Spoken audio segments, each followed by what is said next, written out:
예, 대선이 가까워질수록 정책은 사라지고 여러 감성적 호소만 난무하는 사상 초유의 대선전이 치러지고 있습니다. 그래서 저희 따져보니 순서에서는 여야 각 당이 내놓은 대표적인 공약들의 장단점과 실현 가능성을 하나하나 따져보려고 합니다. 여러분들의 선택에 도움이 되기를 바라겠습니다. 자, 오늘은 그 첫 순서로 이재명 후보가 내놓은 사법시험 부활을 따져보겠습니다. 자, 차정성 기자, 사법시험 부활에 대한 이재명 후보의 입장은 정확히 뭡니까? 네, 이재명 후보는 청년을 위한 3대 공정 정책 중에 하나로 다른 후보들과 달리 사법시험 부활을 공약했습니다.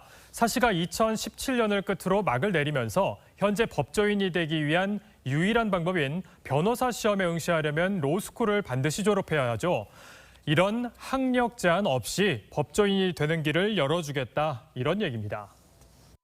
검증해서 실력이 있으면 변호사 자격을 주면 되고 그게 옛날에 사법시험이에요.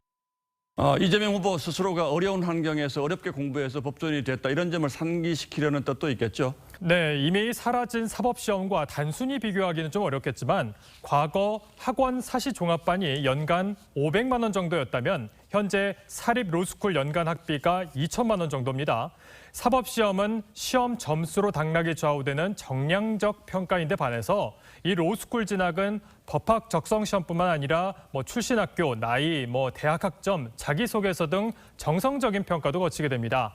그래서 상대적으로 소위 금수저들에게 유리한 제도라는 평가가 있습니다. 부모가 누구냐, 또 출신 학교가 어디냐, 이런 것을 따지지 않고 사법시험은 구술시험을 맨 나중에 보죠. 변호사 시험과 달리. 그런 점에서 더 공정하다.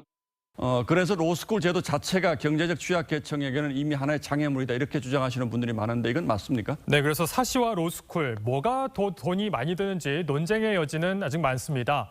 2014년 발표된 한 논문을 보면 변호사가 되기까지 이 사시가 평균 6년간 6,300만 원이 들었고 로스쿨을 통해선 4년간 1억이 좀 넘게 든다고 비교를 했고요. 이 로스쿨 측에서는 이 논문의 오류를 수정했다며 이 반대되는 추산 결과를 내놨습니다. 이 실제 로스쿨은 등록금 수입으로 장학금을 편성해서 그중에 이 70% 정도를 소득 수준을 고려해서 나눠줘야 하는데 로스쿨 재학생은 이런 식으로 30%가량이 등록금을 절반만 내고 있습니다. 예. 이런 이유로 이 후보 생각과는 달리 극소수만 뽑히고 대다수는 고시 낭인을 만드는 이 사법고시가 오히려 매몰 비용도 크고 공정과 거리가 멀다는 반론도 만만치가 않은 겁니다.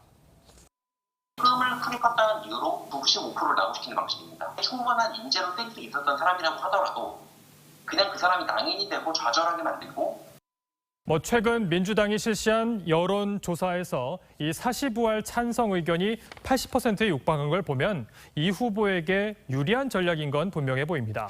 자, 그렇군요. 그렇다면 현행 로스쿨 제도를 유지하면서 일부 사법시험 제도도 부활시키는 이런 방법은 없을까요? 로스쿨 첫 졸업생들이 변호사 시험을 치른 2012년부터 2017년까지 두 제도가 공존했었죠. 그러나 이때도 부작용이 적지 않았습니다. 같은 자격증을 다른 방식으로 취득하는 데 대한 사회적 합의가 어렵고 또 실제로 법조계 내부가 이 사시 출신과 로스쿨 출신으로 나눠서 반목하는 현상도 있었습니다. 이 후보 공약대로 사법시험이 부활을 하면은 응시자가 또 대거 이 사시로 몰리면서 이른바 고시낭인이 생기는 것도 피할 수 없어 보입니다. 자, 그리고 이 제도가 노무현 정부에서 만들어진 제도라는 점에서 현 여권 내부의 반발도 또 만만치는 않을 겁니다. 결론적으로 얘기하면 제도의 취지는 충분히 이해를 합니다만 이재명 후보가 내놓은 사시 부활 공약 현실 가능성에서는 좀 의문부호가 붙는다, 이렇게 정리하겠습니다. 예, 차정성 기자 잘 들었습니다.